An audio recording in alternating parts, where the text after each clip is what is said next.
ঘুমের প্রস্তুতি, যেখানে মিষ্টি সকালের সূচনা। ঘুম আল্লাহর কুদরতের এক মহান নিদর্শন। আল্লাহ তাআলা বলেন, তার নিদর্শনাবলীর একটি হলো দিন ও রাতের নিদ্রা এবং তোমাদের কর্তৃক তার অনুগ্রহ অন্বেষণ। নিশ্চয়ই এতে সেই লোকেদের জন্য বহু নিদর্শন রয়েছে যারা আল্লাহ ও রাসূলের কথা শোনে। সূরা রুম আয়াত ২৩।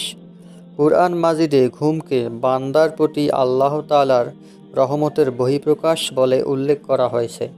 আল্লাহ তাআলা ইরশাদ করেন, তিনি আপন রহমতে তোমাদের জন্য রাত ও দিন বানিয়েছেন, যাতে তোমরা রাতে বিশ্রাম গ্রহণ করো এবং দিনে তার অনুগ্রহ অন্বেষণ করো এবং যাতে তোমরা কৃতজ্ঞতা প্রকাশ করো।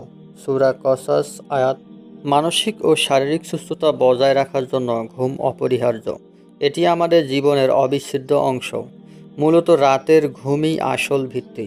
আল্লাহ তাআলা রাতকে বিশ্রামের জন্য আর দিনকে কাজ ও জীবিকা অনুসন্ধানের জন্য সৃষ্টি করেছেন। তিনি বলেন, তিনিই সেই সত্তা যিনি তোমাদের জন্য রাতকে করেছেন আবরণ, নিদ্রাকে বানিয়েছেন বিশ্রাম স্বরূপ আর দিনকে বানিয়েছেন জেগে ওঠার সময়। সূরা ফুরকান আয়াত ৪৭। আল বাকুর গ্রন্থের লেখিকা টেড এক্স এর একটি ভিডিও রেফারেন্স দিয়ে বলেন, মানুষের স্বাভাবিক জীবনধারা ছিল রাতে ঘুমানো আর দিনে জেগে থাকা। এই ছন্দে বড় ধরনের ব্যাঘাতটা আসে ঠিক তখনই যখন টমাস আলভা এডিসন বৈদ্যুতিক বাতি আবিষ্কার করেন। অতিরিক্ত রাত জাগাকে ইসলাম অপছন্দ করে। আল্লাহ দিনকে বানিয়েছেন জীবিকা অর্জনের জন্য আর রাতকে বানিয়েছেন বিশ্রামের জন্য। এটাই ফিতরত, এটাই নেচার। মানুষ তার ফিতরতের যত কাছাকাছি থাকবে, সে সৃষ্টির এই সামগ্রিক ব্যবস্থার সঙ্গে ততটাই তাল মিলিয়ে চলতে পারে। তখন তার দিন শুরু হয় প্রাণশক্তি, প্রশান্তি আর আল্লাহর হেফাজতের অনুভূতি নিয়ে। আয়শা রাদিয়াল্লাহু আনহা থেকে বর্ণিত, রাসূলুল্লাহ সাল্লাল্লাহু আলাইহি সাল্লাম ইশার নামাজের আগে ঘুমাতেন না আর ইশার পর নৈশ আলাপ করতেন না। অন্যত্রে ইরশাদ করা হয়েছে, রাসূলুল্লাহ সাল্লাল্লাহু আলাইহি সাল্লাম ইশার নামাজের আগে ঘুমানো আর ইশার পর কথা। রাত জাগা যখন অভ্যাসে পরিণত হয় তখন তা ভাঙা খুবই কঠিন হয়ে যায়। দুঃখজনকভাবে আমাদের সামাজিক সংস্কৃতি রাত জাগাকে বড়দের আনন্দ হিসেবে উপস্থাপন করে। ফলে অনেক শিশু রাত জাগাকে বড় হয়ে যাওয়ার লক্ষণ বলে মনে করে, আর এক্ষেত্রে তাদের আদর্শ হয় মা বাবা বা ভাই বোনেরা। অধিকাংশ চিকিৎসক এ ব্যাপারে একমত যে রাত জাগলে শরীর ক্লান্ত হয়, কর্মক্ষমতা নষ্ট হয়।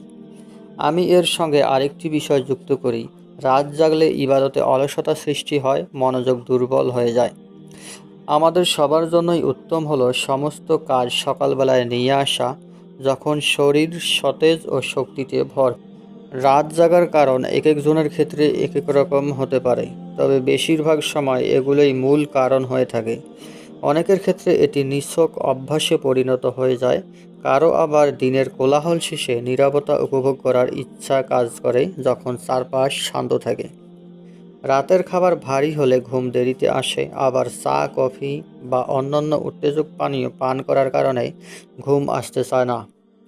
অনেকে জমে থাকা কাজ শেষ করতে গিয়ে রাত জাগেন, আবার কারো ক্ষেত্রে এশার নামাজ দেরিতে পড়ার অভ্যাসটাই ঘুম না আসার বড় কারণ হয়ে দাঁড়ায়। নামাজ যত দেরি হয় ততই তা ভার মনে হয়, আর যা ভার লাগে তা আরও পিছিয়ে দিতে মন চায়। এশার নামাজের অক্ত বেশ দীর্ঘ, এই ভেবে ভুল করা উচিত নয়। অন্য নামাজের মতো এশাও প্রথম সময়ে পারিবারিক দায়িত্ব ও ব্যস্ততাও অনেক সময় রাত জাগার কারণ হয়। এর সমাধান হলো পরিবারকে ধীরে ধীরে ভোরের রুটিনে অভ্যস্ত করা, যেন ঘরের সবার ঘুম ও জাগরণের সময় এক হয় এবং একে অপরের সঙ্গে সাংঘর্ষিক না হয়। আর যদি তা সম্ভব না হয়, তাহলে সবার কাছে কারণ ব্যাখ্যা করে অনুমতি নিয়ে আগেভাগে ঘুমানোর চেষ্টা করা। মাঝে মাঝে কোনো জরুরি বা ব্যতিক্রম পরিস্থিতির কারণেও রাত জাগতে হয়। যে ব্যক্তি প্রতিদিন নির্দিষ্ট সময়ে জাগার অভ্যাস গড়ে তোলে, সে সাধারণত ঘুম দেরিতে হলেও একই সময় জেগে উঠতে পারে। তবে এত কিছুর পরেও, এমনকি শরীর অভ্যস্ত হয়ে গেলেও, ঘুমানোর আগে দুটি বিষয় কখনোই অবহেলা করা উচিত নয়। একটি হলো অ্যালার্ম ঠিক করা, আর একটি হলো মনে মনে ভোরে ওঠার নিয়ত করা। ভোরে ওঠার নিয়তের গুরুত্ব অসীম। রাসূলুল্লাহ সাল্লাল্লাহু আলাইহি সাল্লাম বলেছেন, যে ব্যক্তি রাতে নামাজ পড়ার নিয়ত করে ঘুমিয়ে পড়ে তার জন্য আল্লাহ সেই নিয়তের সবটুকু লিখে দেন, আর তার ঘুম আল্লাহর পক্ষ থেকে